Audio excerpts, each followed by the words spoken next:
Was dreaming ever regarded as an institution or an office among traditional Native American societies? Hello, my name is Edgar, and welcome to the Eye of the Serpent channel, which talks about Native American religion, language, spirituality, and culture.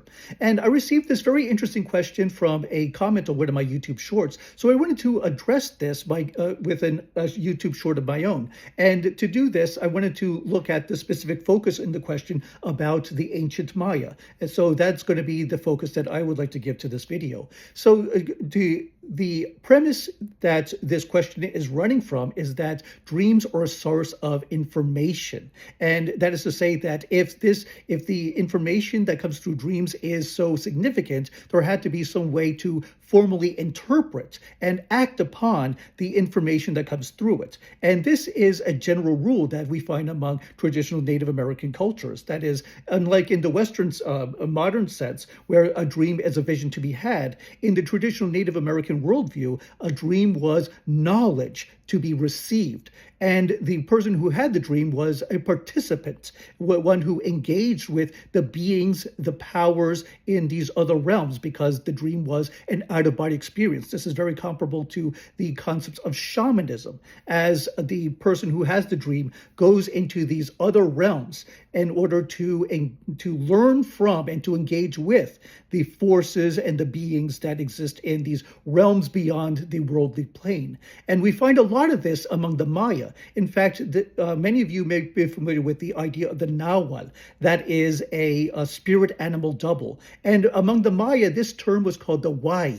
And Wai is also semantically related to the idea of dreaming. So because these Wayob, these spirit creatures, were often encountered in a dream state. And in fact, we do have not only the idea of the spirit animal, but also the spirit house, a place, a structure, a miniature effigy that could also represent the presence of the spirits. And we see this among the classic Maya with the idea of the Huaypil, which was a spirit house.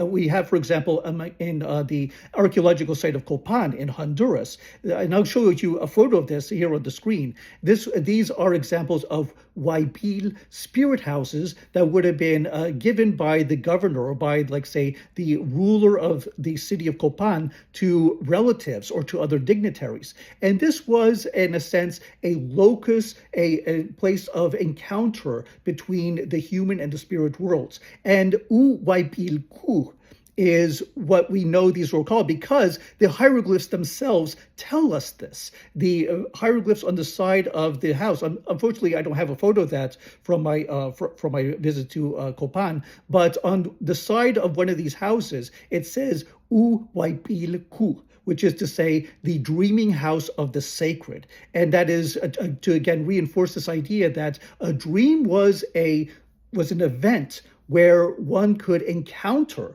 the spiritual beings of the other worlds. And these miniature house-shaped shrines were a place where these spiritual beings could be encountered and could even be given ritual offerings. And we even find in more recent contemporary settings among the Quiche of southern Guatemala, the cognate term, similar to the classical Maya concept of the Huaypilcu, the dreaming house of the sacred. Among the Quiche Maya of southern Guatemala, there was the Huarabalja, which is the sleeping place, the sleeping house. And this too was like a miniature house or an effigy altar that would be set at a sacred location among the mountains or given to members coming into a new community as a way of let's say, bring them into the lineages and the traditional sacred rites of the community that the household was coming into. And so here too, the Huarapilja was an altar that was seen as a nexus point, an encounter between the human and the sacred worlds, just like the phenomenon of dreaming itself. But returning to the question whether the Maya had this concept of a formal dreamer as a single office, we could think about whether the idea of the encounter with the sacred in these altered states of consciousness, these dissociative moments. But this was an ability that was found among the priests and the kings, the elite members, the elite ritual practitioners. That is to say that dreaming was just one part of an extensive repertoire of ritual responsibilities that these elite practitioners had. So this was, and we have many, many examples in the classical art, such as in the carvings and the ceramic pottery of the kinds of beings that were encountered in these other states of consciousness, these altered ecstatic states where the soul left the body and went into the underworld and found these fantastic creatures, these mythical beings, such as the lords of the underworld and the Wayob spirit animals. Then we see this many times in the classical art of the ancient Maya. So this was just one of the many different faculties and responsibilities that priests and kings were charged with. So to answer the question, there was no single position of a dreamer among the Maya. However, it was one of many different kinds of abilities that were expected of the ancient Maya ritual specialists among the upper tiers. So dreaming was just one of several different kinds of responsibilities and activities that we associated with the kings and priests. They were also responsible for ceremonial events that would reenact Maya mythology and other forms of rituals that were expected of them. There may have also been other types of oracles that were meant to be interpreted. We even find this among the Mexica and other Central Mexican civilizations prior to the conquest, such as, for example, among the Aztecs and other Central Mexican civilizations. We have knowledge of these dream books. The Mexica called it in Nahuatl the Temicamatl, which is the dream book. And this was supposed to be a kind of an almanac that would look at different omens and visions and signs that would have been encountered in a dreaming state, and then would be relayed to somebody who would interpret the dream by consulting these Codex books that would have tables that would correspond with the calendar signs of the sacred 20-day calendar and other ways of reckoning time with the moment of a particular vision. And there may be an example of this in the Codex Borgia. Let me see if I can find the example here. There have been recent studies that have interpreted this particular scene as perhaps a form of an almanac of the kinds of signs that would be associated with different cycles within the sacred 260-day ritual calendar. So this is a very recent interpretation, and I'll give a link to a study from 2022 that explores the question whether these signs in parts of the Codex Borgia could be related to the Temicamatl, which was a dream book that the Aztec priests would have used to interpret the dreams and the visions of the prominent members of Aztec society.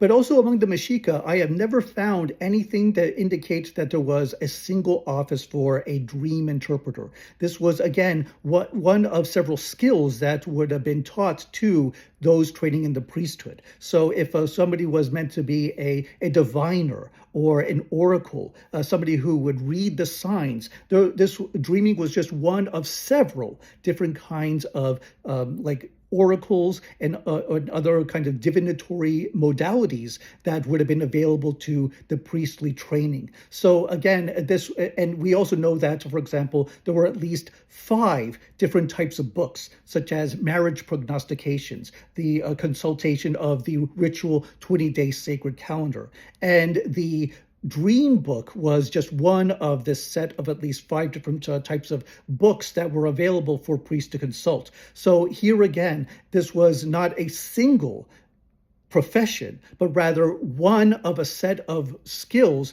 that were broadly taught to priests and diviners and other ritual specialists among the Aztecs, just as we saw among the classical Maya. So there was not a single office of a professional dreamer, but dream interpretation was just part of a repertoire of skills that would have been taught among these ancient Native American civilizations of Mesoamerica.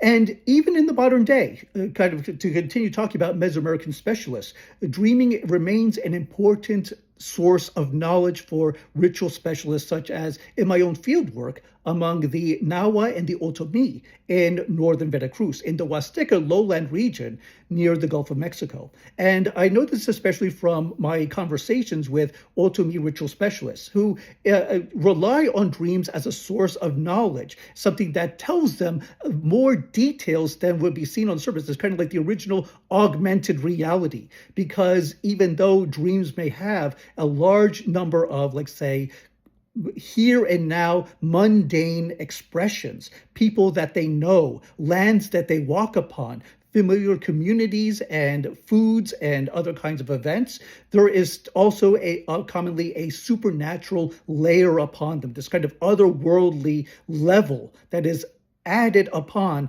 these otherwise very mundane visions that come to the dreamers and these among these shamanic specialists. And so I remember that shamans and healers from the Otomi would talk about, let's say, one story that comes to mind that I remember hearing from one of the older shamans was that he was walking along a path with a friend of his. And as they were going down this road, the two of them saw this poisonous snake on the side of the road, and the shaman's friend wanted to kill it, but the shaman said, "Don't.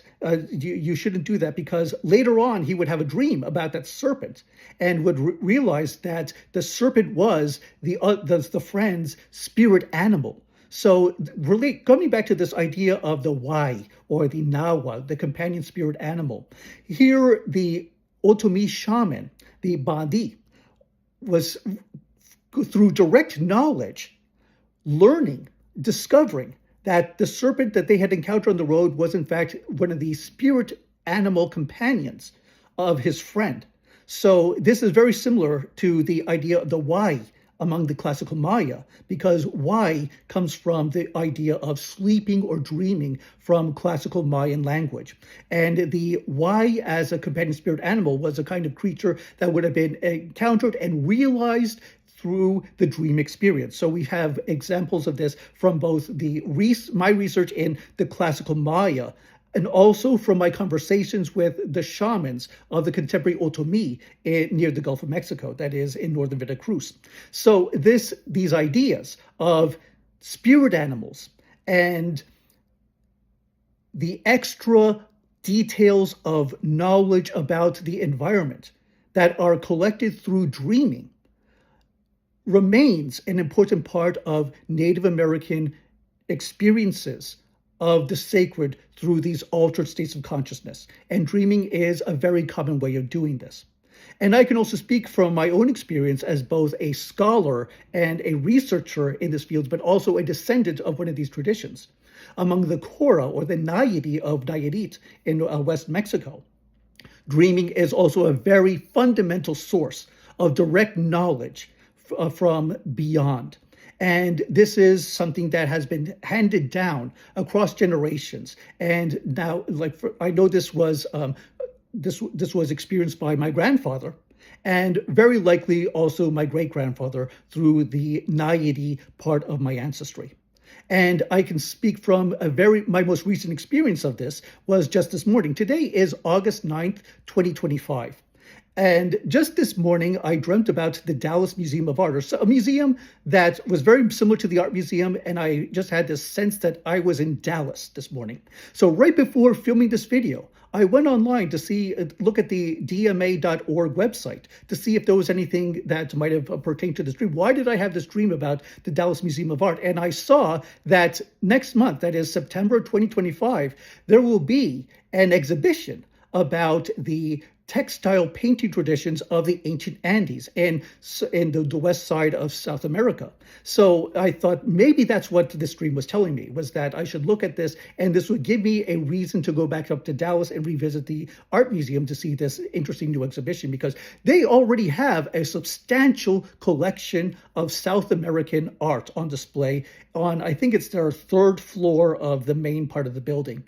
So this would be, I'm really looking forward to this, and I definitely want to take this because I think that was a message telling me that I should go back up to Dallas to see this exhibition, because there should be some very interesting things. So I'll report about this when I go up to Dallas to see this. So I'll say that because of the message that I received this morning through this, through the dream, I have a new research question to pursue. And this is a very fortuitous transition to the last part that I want to say about this, is that perhaps the one example I could find to kind of go back to the question of the professional dreamer is maybe among the Quechua of the Andes. This was the language of the Inca and also the commoners, the Rona people, who lived under the Inca and still thrive among much of Western South America, such as in Argentina, Chile, Bolivia, Peru, and I believe even definitely Ecuador, and I believe the some southern parts of Colombia. The Quechua or Quichua, or specifically the Ayacucho dialect, where it's pronounced Quechua, in southern Peru, is where I encountered a term called the Musquy Layqa. And so I'm pronouncing it in the Ayacucho dialect because that's the one that I'm the most familiar with. And that is the one that is one of the dialects that is closest to Cusco or Josjo. And Musquy Layqa translates to dream sorcerer. And it seems to be somebody who works and performs rituals in a dream state. So this is something that I have only encountered in passing, and I have not been able to find any additional references of it. So I'm going to invite you all, if any of you know any sources, and I'll spell it down here in the screen so some of the possible spellings or this may be expressed. So if you're familiar with this term, please drop a comment. Because I like to know more about this particular practice, because I think I saw a colonial reference to it, but I haven't been able to find any additional information on it. But to my knowledge, this is the only example of somebody, of a ritual specialist who works and practices ritual and magic through the dream state.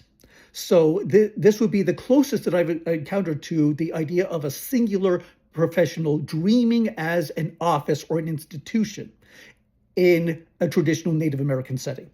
So that's all I have to say about this idea, and I could certainly say a lot more about the role of dreams among the ancient to the modern Native American worlds. But I'm going to leave it at this point, and I thank you all for watching. So I hope that this helps to shed some light on the centrality and the sacred quality of the dreams as an experience of the worlds beyond, and how to bring that knowledge, that experience into the living practice world here in the here and now. And if you're looking for more content on Native American dream and shaman experiences, then please come to my YouTube channel to find my playlist on Native American shamans. So thank you all for watching. Please like, share, and subscribe to the Eye of the Serpent channel. Your support goes toward travel, research, and production. Thank you for watching, and I look forward to documenting more of my travels when I go up to Dallas to explore that textile tradition. And good roads.